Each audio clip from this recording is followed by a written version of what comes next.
I wanted to share a bit about my own journey and that of my community in relation to our conversation today. As you heard from Sandra earlier, in regards to the Spanish influenza pandemic, it hits home for me in Saik'uz. But during the beginning of this pandemic, I was pregnant with my first child, Sophia. It was definitely a challenging time for me personally to begin my journey of motherhood in isolation and not surrounded by my matriarchs and other knowledge holders in our community. When the opportunities did arise for our small bubble to get back out on the land, to harvest our traditional medicines and multiple generations out on the land base together and exchanging knowledge, exchanging stories, but also doing that on a fragile land base, I'll add that. Our land is struggling today to thrive as well. My matriarch and teacher, Minnie Thomas, she would speak about how her mother, my late great-grandmother, Dr. Sophie Thomas, was also born during one of the great pandemics, much like Sophia. She told me how my great-grandmother would become orphaned. Both of her parents would succumb to the 1918 Spanish flu, just hours apart from each other. While our population was being decimated, we've heard some in the amount of, as high as 90%. We would lose 2 of the 4 prominent clans within our area, in our community, the Bear and the Beaver clan. Those who survived were welcomed into the remaining Frog and Grouse clans so that they would be supported within our traditional governance system. There were many other stories of the great losses experienced during this time, including how her own grandmother, Hawana, translates to she who heals. And the great-grandmother of Gregory of File would end up saving our community of Saik'uz.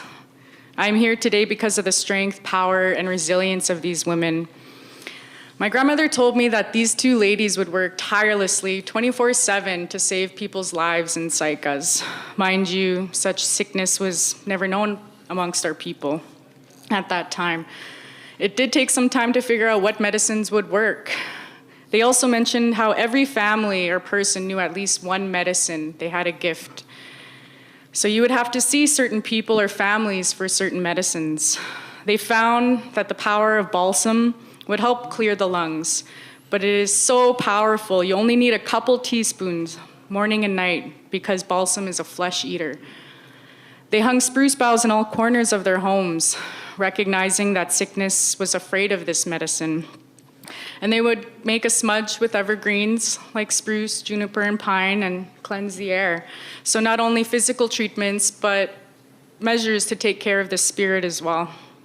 People looked after each other when they could, like my great-grandfather, Morris Cho, who would watch for smoke coming from people's houses from his porch, just to see if their fires went out and maybe they need to be checked on.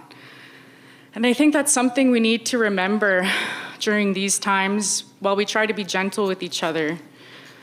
Over the years and surviving those times, my great-grandmother Sophie wanted to have our traditional medicinal knowledge documented in a book so that she could leave it as a gift to the people.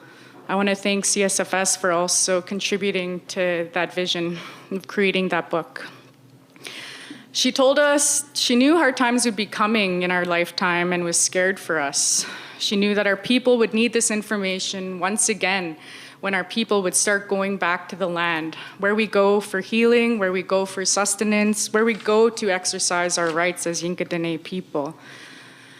And let us humble ourselves at this time as a sign of respect, much like when we test ourselves going to sacred places or places where blood has been shed.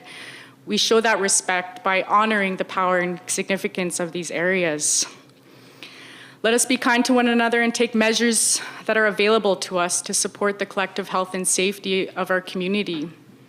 And in closing, our culture and traditions will continue to keep us strong and help us get through this pandemic together.